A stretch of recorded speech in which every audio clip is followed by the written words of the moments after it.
Assalamualaikum warahmatullahi wabarakatuh. Perkenalkan, nama saya Vinka Ramasya Sabila Pusparini dengan NPM 21066366016.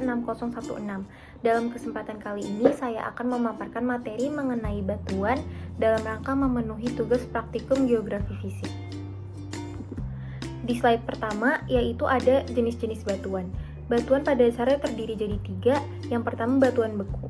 Batuan beku ini terbuat dari cairan magma yang membeku dan kemudian menjadi padatan, dengan atau tanpa proses kristalisasi, baik secara intrusif ataupun ekstrusif. Lalu yang kedua ada batuan sedimen. Batuan sedimen berasal dari batuan beku yang mengalami proses pelapukan dan erosi yang kemudian mengendap di bagian bawah bumi. Endapan tersebut kemudian melalui proses litifikasi atau pembatuan. Lalu yang ketiga yaitu ada batuan metamorf. Batuan metamorf dibentuk dari batuan sedimen dan batuan beku yang tekstur dan komposisi mineralnya berbeda dari yang sebelumnya. Begitu pula dengan yang pertama ada batu basalt yang berwarna abu-abu hingga hitam. Kekerasan dari batu basalt yaitu dapat menggores kaca dan baja. Teksturnya jika dilihat berdasarkan granularitas ia bersifat afanitik, jika dilihat kristalinitas ia bersifat holokristalin, dan jika dilihat secara keseragaman ia bersifat ineki granular. Struktur dari batu ini adalah masif. Lalu yang kedua ada batu granit. Batu granit ini berwarna putih susu pada dasarnya, namun masih banyak lagi warna-warna pada batu granit tergantung dari mineral penyusunnya. Kekerasan dari batu granit ini yaitu dapat menggores kaca dan baja. Teksturnya jika dilihat dari kristalinitas ia holokristalin, lalu granularitas ia faneritik, dan dilihat dari keseragaman ia ineki granular. Bentuk dari batu granit ini adalah anhedral dan strukturnya adalah masif. Lalu ada juga batu gabbro. Batu gabbro ini pada umumnya berwarna gelap, namun yang sering dijumpai adalah hitam. Kekerasannya yaitu dapat menggores kaca dan baja dengan tekstur granularitas yang faneritik, keseragaman yang equigranular, dan bentuk kristal euhedral. Struktur dari batu ini adalah masif. Lalu yang keempat ada batu andesit yang berwarna abu-abu dan hitam. Kekerasannya yaitu dapat dicuil tipis-tipis dengan pisau di bagian pinggir dengan tekstur granularitas afanitik, keseragaman ineki granular, dan bentuk kristal yang subhedral. Strukturnya yaitu masif. Lalu yang kelima ada batu diabas. Nah, batu diabas ini warna gelap yang sering dijumpai biasanya abu-abu. Kekerasannya yaitu dapat menggores kaca dan baja, tekstur granularitasnya faneritik, kristalinitasnya holokristalin, dan berbentuk subhedral. Strukturnya yaitu masif. Lalu yang terakhir dari batuan beku ada batu dasit. Warna dari batu dasit ini ada yang putih hingga ke abu-abu terang. Kekerasannya yaitu dapat menggores kaca dan baja. Teksturnya jika dilihat dari granularitas dia afanitik, dan jika dilihat dari kristalinitas ia holokristalin. Strukturnya yaitu juga masif. Lalu pada slide selanjutnya dapat dilihat saya memaparkan mengenai jenis-jenis batuan sedimen yang akan saya jelaskan. Yang pertama yaitu ada batu rijang yang berwarna abu tua, hitam, atau coklat tua. Nah, batu ini yang terang biasa disebut dengan flint, sedangkan yang berwarna gelap biasa disebut dengan jasper. Kekerasannya yaitu dapat menggores kaca dan baja, namun ada juga yang bisa memotong kaca dengan mudah. Teksturnya yaitu amorf, yang berarti tersusun dari mineral yang tidak menghasilkan kristal-kristal, dan strukturnya masif. Lalu yang kedua ada batu konglomerat. Warna dari batu konglomerat ini adalah coklat atau abu-abu gelap dengan kekerasan yang dapat dicuil tipis-tipis dengan pisau di bagian pinggir. Teksturnya yaitu kerakal, lalu dia terpilah dengan buruk dan bentuknya itu bundar, lalu memiliki kemas terbuka. Strukturnya yaitu masif. Lalu yang ketiga ada juga batu pasir.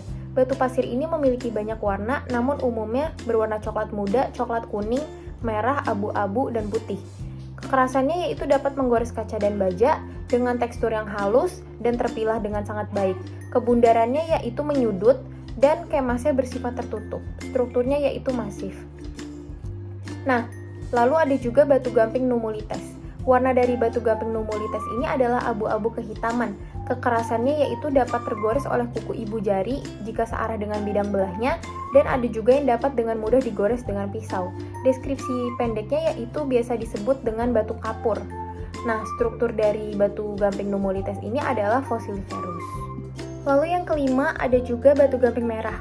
Warna dari batu gamping merah ini adalah orange kecoklatan atau merah yang diakibatkan adanya mineral hermatit dan juga titanit. Nah, batu gamping ini berwarna merah juga disebabkan oleh unsur Fe, Mn, dan Sr. Kekerasannya yaitu dapat tergores oleh kuku ibu jari jika searah dengan bidang belahnya, dan juga ada yang dapat dengan mudah digores dengan pisau. Teksturnya yaitu sangat halus dan dia terpilah dengan baik, kebundarannya itu berbentuk angular atau menyudut, dan kemasnya bersifat tertutup. Strukturnya yaitu fosiliferus. Lalu yang terakhir ada batu kalkarenit. Warna dari batu kalkarenit ini adalah abu-abu dan sedikit putih kekuningan.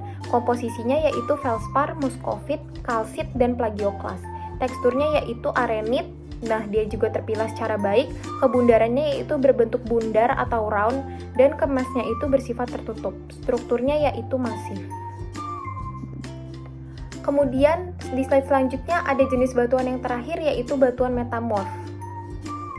Batu metamorf yang pertama yaitu adalah kuarsit. Mineral utamanya yaitu tersusun dari kuarsa. Sekitar lebih dari 80% batu kuarsit itu disusun oleh mineral kuarsa. Nah, lalu mineral penyusun penambahnya diantara lain ada muskovit, biotit, feldspar, mineral bijih. Nah, warnanya itu yang biasa dijumpai adalah putih terang dengan struktur non-foliasi dan tekstur yang granoblastik dengan tipe mosaik. Metamorfosanya yaitu regional dan juga thermal. Lalu yang kedua ada batu serpentinit. Batu serpentinit ini penyusun utamanya adalah serpentin seperti namanya. Mineral penyusun tambahannya antara lain adalah mineral bijih. Lalu ada juga mineral sisa diantaranya olivin dan piroksin. Warnanya di antara hijau terang hingga hijau kekuningan. Nah, strukturnya ini non-foliasi dengan tekstur lamelar dan juga selular. Metamorfosanya yaitu regional. Lalu yang ketiga ada batu sekismika. Nah, batu ini mineral penyusun utamanya adalah biotit, muskovit, kuarsa, klorit, dan juga talk. Dan masih banyak lagi mineral penyusun lainnya. Warnanya di antara lain itu berwarna putih, hitam, dan agak sedikit mengkilap. Struktur dari batu sekismika sendiri adalah foliasi dengan tekstur granoblastik dan juga lepidoblastik. Metamorfosa yang dialami oleh sekismika antara lain adalah regional. Lalu yang keempat ada juga batu filit. Nah, batu filit ini penyusun utamanya adalah kuarsa serisit dan juga klorit. Mineral penyusun tambahannya antara lain ada plagioklas dan juga mineral biji. Warnanya pada umumnya berwarna terang, biasanya yang dijumpai itu berwarna abu-abu, perak, atau abu-abu agak kehijauan. Strukturnya yaitu foliasi dengan tekstur granoblastik hingga lepidoblastik. Metamorfosanya yaitu regional. Lalu yang kelima ada batu marmer. Mineral penyusun utamanya itu adalah kalsit, terkadang dolomit, piroksin, amfibol, flogopit, atau mineral bijih dan juga oksida besi. Nah, warna dari marmer ini bermacam-macam, namun yang sering dijumpai itu adalah putih dengan garis-garis hijau, abu-abu, coklat, dan juga merah. Strukturnya itu non-foliasi, teksturnya granoblastik dengan metamorfosa kontak dan juga regional. Biasanya batu ini sering ditemui untuk dijadikan sebagai konstruksi bangunan. Lalu yang terakhir ada batu gneis. Ciri-cirinya yaitu mineral penyusun utamanya terdiri dari feldspar, plagioklas, biotit, muskovit, dan juga kuarsa. Warnanya mengikuti dari batuan pembentuk yang ada sebelumnya dengan struktur foliasi dan juga tekstur granoblastik dan lepidoblastik. Metamorfosa yang dialami oleh batu gneis adalah regional. Sekian dari saya, kurang lebihnya mohon maaf jika ada salah kata. Wassalamualaikum warahmatullahi wabarakatuh.